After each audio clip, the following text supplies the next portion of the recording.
My dear viewers, hello and welcome to a new episode of our program Cairo Local Time, during which we're going to bring you the latest political, economic and also social events that are taking place. We're going to make some phonos and also interviews, and we would like that you join us on our Facebook page, www.facebook.com /CLT Nile TV, or you can contact us through our phone number 2579-4828. We are going to have a break and then we'll be back with the local news bulletin.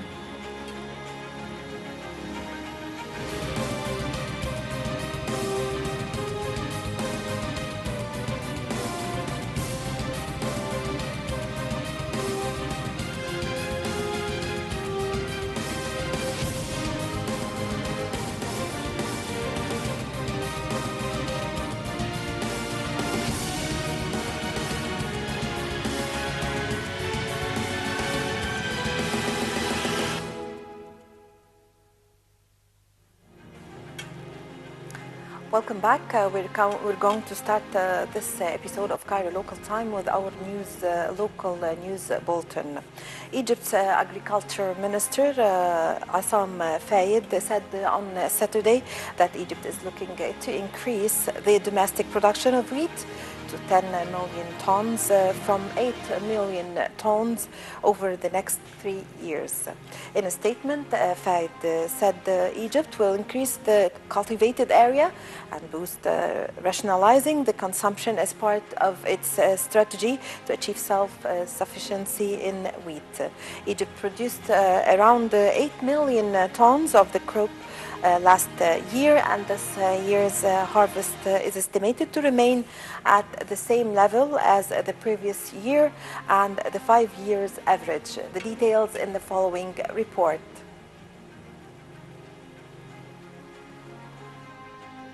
As the temperature rises and Egypt emerges from its winter months, spring becomes the time of year in which everything turns to gold shades of bronze take over from lands as the season of wheat harvesting begins.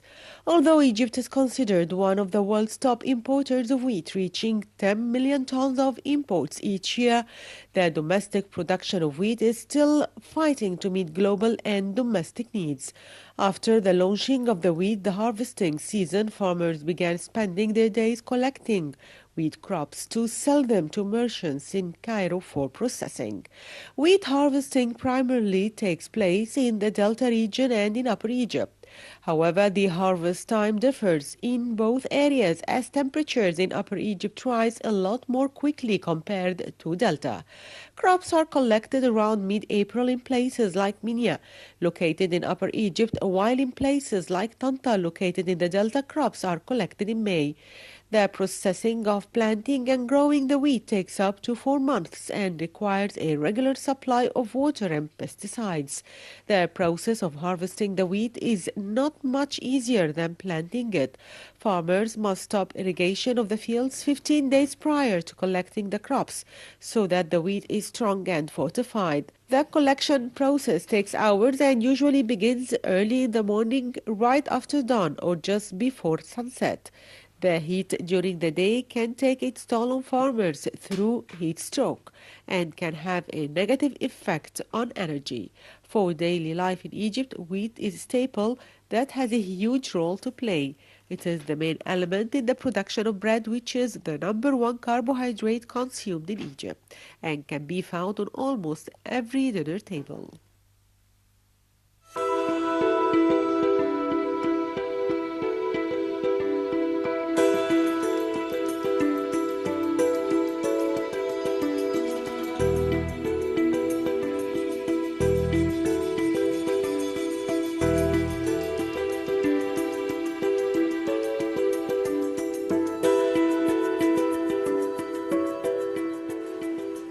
While Ukrainian ambassador to Egypt, Hennady Lati, declared that Hurghada is one of the most important tourism sites to Ukraine nationals, as it is more safe and low cost. He stressed that Egypt is the main partner to Ukraine in many fields, especially economic, political, sports and tourism fields. Latay praised the security situation in the Red Sea Governorate, saying that this service received by Ukrainian tourists and the resorts there is excellent. He also met the Red Sea Governor Major General Ahmed Abdallah earlier this week and discussed issues pertaining the Ukrainian tourism in Hurghada. Abdallah said he discussed with Latay the cultural, economic and tourism exchange and developing the bilateral ties between the two sides in all fields. Abdullah also revealed that the number of tourists from Ukraine rose from 64,000 tourists in 2015 to 425,000 tourists in the year 2016.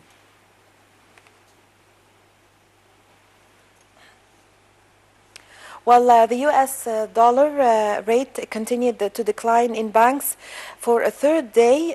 The lowest rate found in banks was 17.65 pounds to the dollar in the National Bank of Egypt, NBE. The NBE's website shows it sold U.S.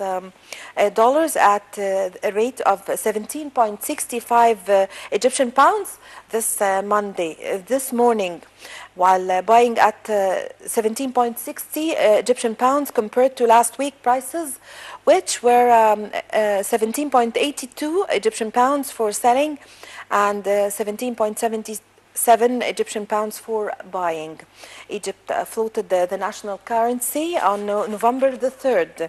It devaluated the Egyptian pound and by about a third from the former peg of 8.8 Egyptian pounds against the dollar and allowed it to drift lower.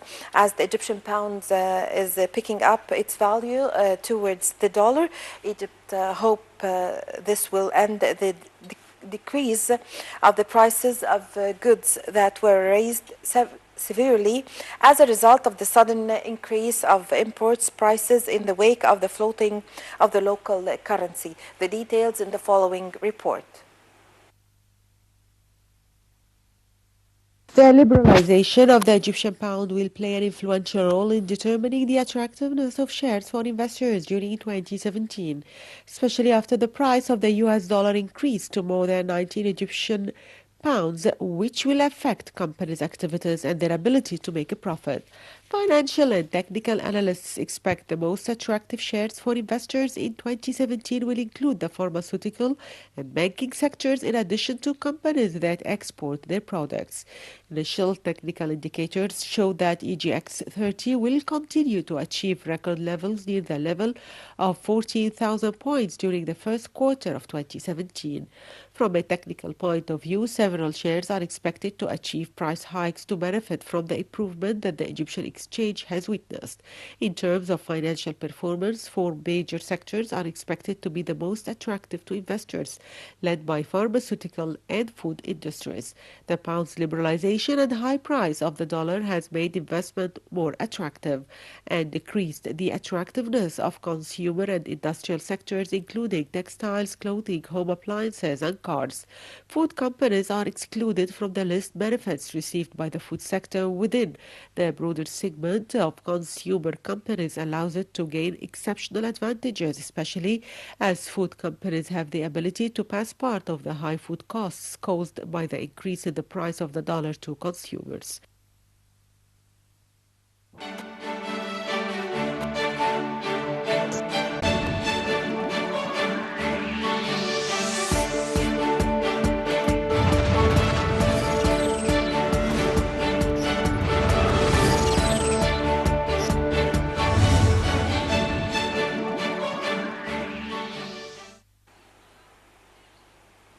Well, Egypt authorities have opened the Rafah border crossing between Egypt and the Gaza Strip on Saturday to travelers from both sides. Egypt controlled the shuttering of Rafah border crossing and destruction of cross-border smuggling tunnels, along with the tight restrictions imposed by Israel along its own frontier with Gaza, have deepened economic hardship of many of 1.9 million Palestinians in the enclave. An official source have said that Rafah crossing from Egypt side said that the crossing will be opened until Monday evening for humanitarian cases, students and the holders of Egyptian passports and patients going from Gaza to Egypt. And now we are going to watch the shed light on the news of our great army with the military magazine.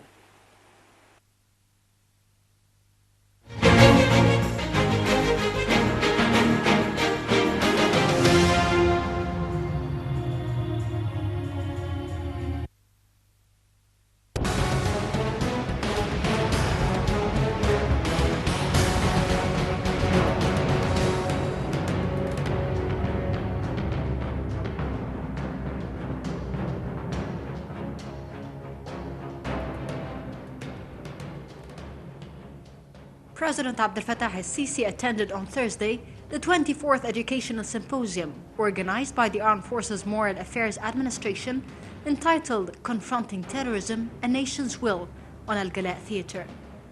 Prime Minister Sharif Ismail, a number of ministers, the Parliament Speaker, leading commanders of the armed forces, police, and a group of writers, journalists, and media professionals, university students, and students of military academies attended this symposium. During the seminar, the President has watched a documentary entitled A War of Existence on the state's efforts to combat terrorism. The armed forces honored a number of martyrs' names and praised their efforts to protect the nation's soil.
Hello.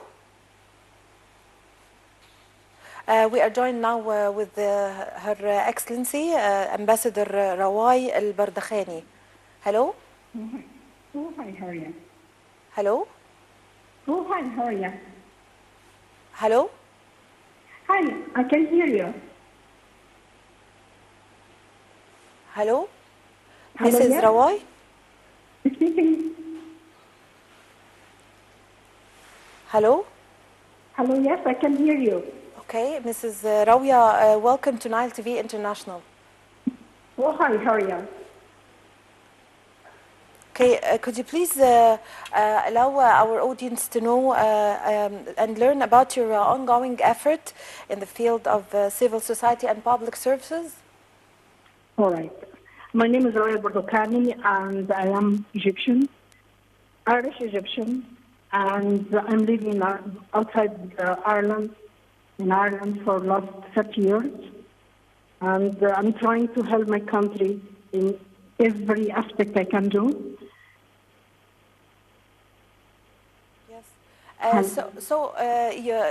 Your Excellency, you lived abroad for more than 30 years, yet you maintained a close relation with Egypt and its social development activities and support. How was you able to support the Egyptian, although you are living abroad? You know what I'm doing? I'm doing a lot of things for connection to help the country. I'm doing a lot of things outside the country, and apart of that, I'm in April, next April, I have a big celebration, and I have loads of my friends coming to Egypt to support the economy for Egypt, and I have around between 60, 70 persons coming to visit Egypt, and that's a big part of my, I'm trying to help the country. And that's one of it anyway. That's about that. Okay. So as the head of the African Women Union in Ireland, what are the main challenges that faces the African women inside the continent and abroad? And, I'm trying here as the African women here in Ireland, that's new. And I'm trying to help all African women. And especially, of course, the Egyptian force. And I'm trying to do that, to make it, as a whole in Ireland, because that's new here in Ireland. And I'm trying my best to do that, to help all African women to survive. And that's the main thing here, to, for the lady to be survived. And that's the main issue for me, for myself. I'm working with also women here in Ireland. I'm working with the women all over Europe, and I'm defending all women anyway. Yes. The Egyptian youth was always your main concern, and you exerted lots of efforts to support them. How were you able to support this cause and the solution you are able to present to the Egyptian youth? I'm trying my best to do whatever I can. Whatever I'm doing this as it's from my own, pockets, from my own things. No, I don't have help from anyone. It's my own way to do it. And I have a small company, medical company, and I'm trying to help the country through, through everything, through every aspect I can do. And whatever the country will apply, I love my country. I love to do anything to help the country. I love to do whatever I can to just make the country go ahead again. Please God, it will come. It will go again. Please God. Okay. The Ambassador, Mrs. Rawia Al-Bardakhani, thank you very much for joining Nile TV International. You're welcome. Thank you very much. Thanks a lot. And it's nice to talk to you. And thanks for everyone. Thanks for all the guys. Thank you. Our pleasure. Thank you. And now we are going to watch the tourism magazine. We all know that Luxor is still attracting sights and minds of the archaeological social members from all over the world. And new discoveries are still being unearthed from the grounds of Luxor, the city famous for having over 1/3 of the world archaeological finds. We are going to watch this report about Luxor.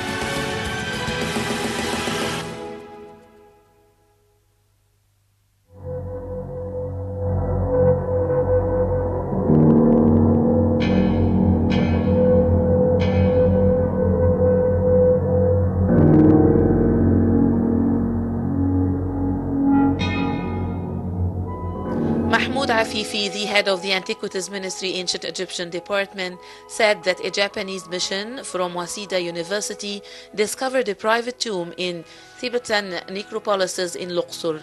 Afifi says that the tomb located at the Khoja area on the west bank of the Nile is beautifully decorated and likely dates to the Ramses period based on its style. Early inspection of the tomb suggests that it belonged to a royal scribe named Khonsu. Jiro Kondo, the head of the Japanese mission, said that the tomb was discovered while excavators were cleaning the area to the east of the forecourt of the tomb of Ushurhat, a high official under King Amenemhotep III.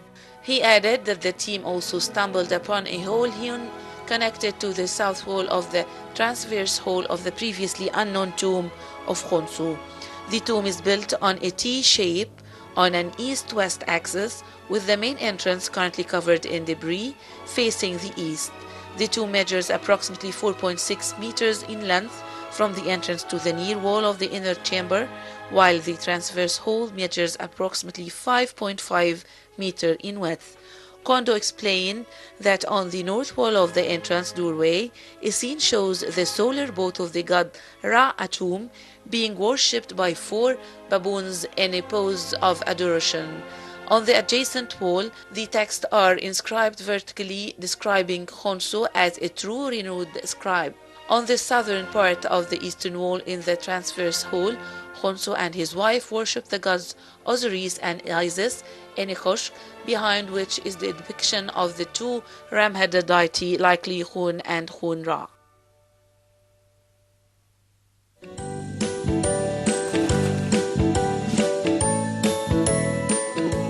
Minister of Antiquities Khalid Al-Anani and Bishop Julius of the Old Cairo churches inaugurated an archaeological exhibition at the Coptic Museum titled Egypt Martyrs. The exhibition pays homage to Egyptian martyrs across the span of the country's history, with a focus on Copts who were killed during the period of religious persecution by the Romans in the early Christian era, as well as Egyptian, whether Christian or Muslims, killed in terrorist attacks in recent years. The exhibition spans up until the most recent deadly sectarian attack against Christians in December 2016 at the St. Peter and St. Paul churches in Cairo, which killed 28 Copts. Ahmad al-Nimr, the Supervisor General of the Coptic Antiquities Department, said that the exhibition put on the show 10 artifacts carefully selected from the museum's treasured collection and banners displaying martyrs. He pointed out that the artifacts include 3 icons, a relief, a copy of Sennacher, a book commemorating the life of Coptic saints, as well as glass and clay oil chandeliers.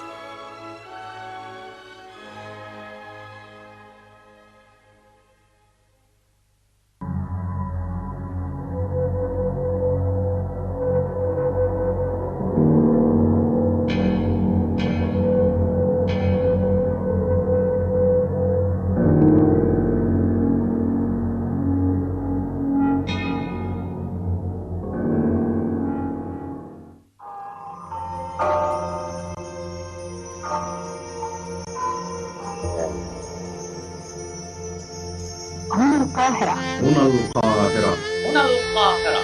هنا القاهرة. هنا القاهرة.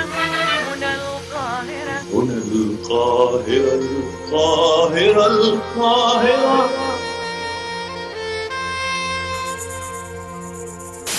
هنا القاهرة. هنا القاهرة وحبيبي أنا ده منين ما يروح بيكون جنبي. هنا القاهرة.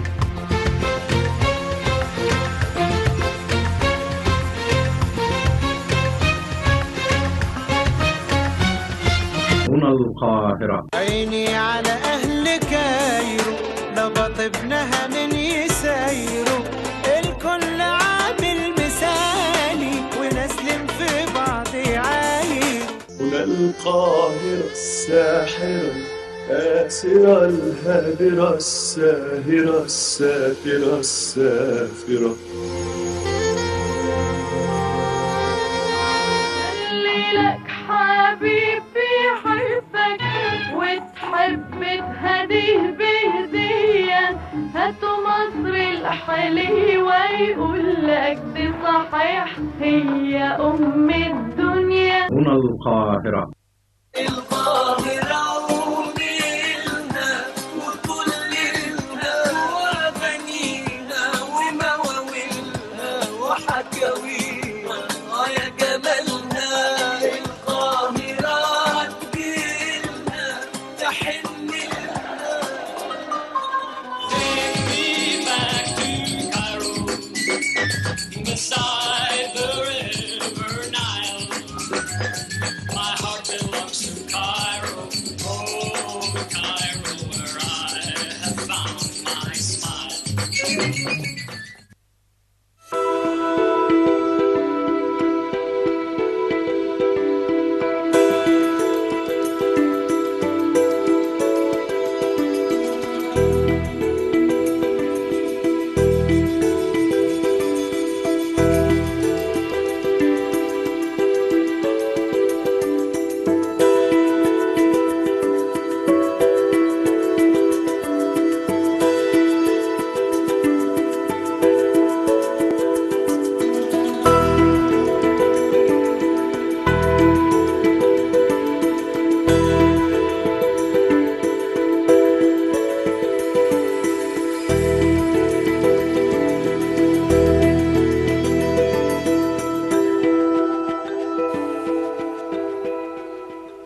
Welcome back. Now we all know that there are so many things in our lives that we use on daily basis that we don't really consider them inventions anymore. However, we are aware of their origins. You'd be surprised to see just how many things we have the ancient Egyptians to thank for. Boiling, sailboats, the solar 365-day calendar, toothpaste, breath mints, black ink, makeup, body paint, cosmetics, high heels, hair wigs, hair combs and door locks are but a few of a long list of our ancient Egyptians' inventions. Ever since then, Egyptians never quit this habit of searching for out-of-the-box solutions to their day and today life hurdles, thus driving the wheel of invention, research and knowledge. Ahmed Hamad is no different Egyptian. At the age of 16, he started his career as an inventor by working on an idea to transform exhaust to a useful heat reservoir for use in homes or other buildings. Theoretically, he did finalize the project, yet he didn't have enough funds to produce the prototype. At this point, Hamad decided his career as an inventor is a continuous lifetime project. So he worked on water-driven car engine. He studied all previous trails to do this. And finally, he did create his first prototype. Hamad was able to invent an apparatus that extracts hydrogen from water and use it as environment friendly automotive fuel instead of traditional gasoline fuel. This invention took Hamad a step forward as he presented his scientific research paper for his invention at the prestigious scientific conference in Rome, Italy last October. We have the pleasure to welcome Mr. Ahmed Hamad, the young Egyptian inventor. Welcome to Nile TV International. First, we'd like that you introduce yourself to our viewers. My name is Ahmed Hamad, 19 years old, undergraduate researcher in Zuwil City, and undergraduate student in Alexandria University, Faculty of Engineering. I began my career at age 16. First, we did many things like playing with toys, whatever, but tried to begin in this why its work such that why we can't use it more intelligent, more things to integrate with them to produce something that doesn't happen. This is our mission and our what we can do in this life. We should do something that will be proud of it. Of course.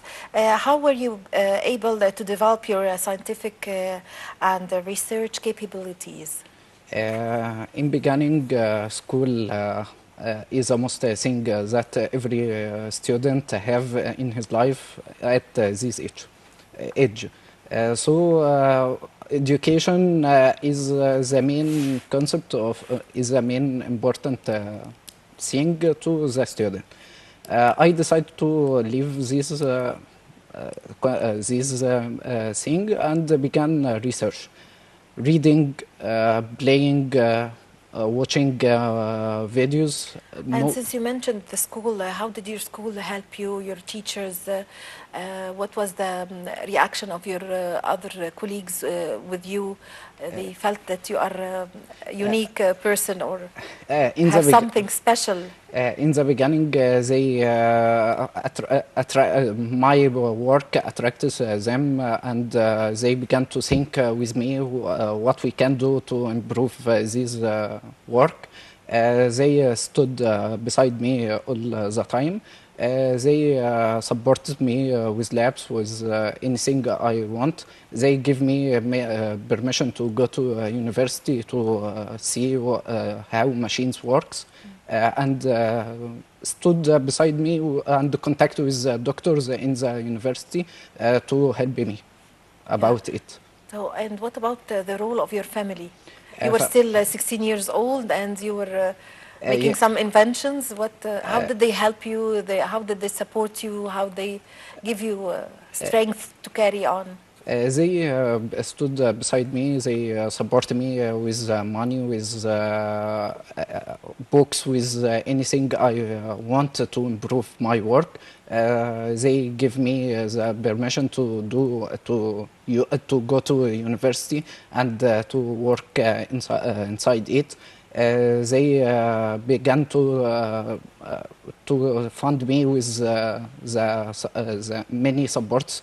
Yes. They give me money to travel to Cairo to continue make your my research. To continue, yes. Yes. I joined the University of Alexandria to continue my work.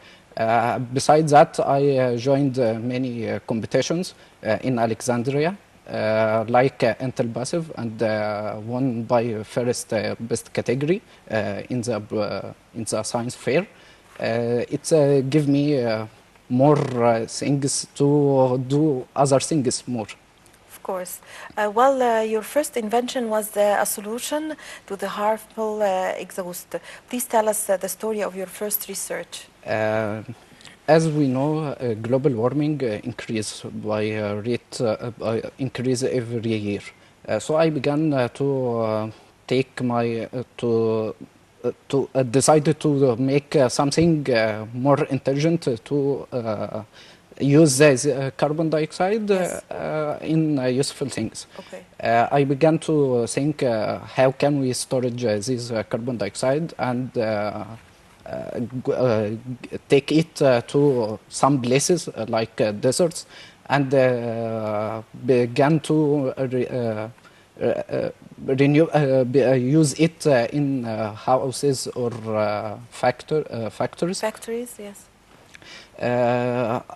Because of financial problems, I can't do the prototype, but I began to do another research which can produce hydrogen to work it instead of gasoline. Yes. So starting at this young age, tell us about the next step, which with the eco-friendly automotive fuel. How did it begin and where did it take you? In the beginning, all of us know that the energy which we give it to produce hydrogen from water is more than that output. So I began to read about research papers in this field. I began to design a new mechanism to produce hydrogen with a low energy. This cell can work on any engines, not special engines. I worked on it under supervision of doctors from the City, from Alexandria University.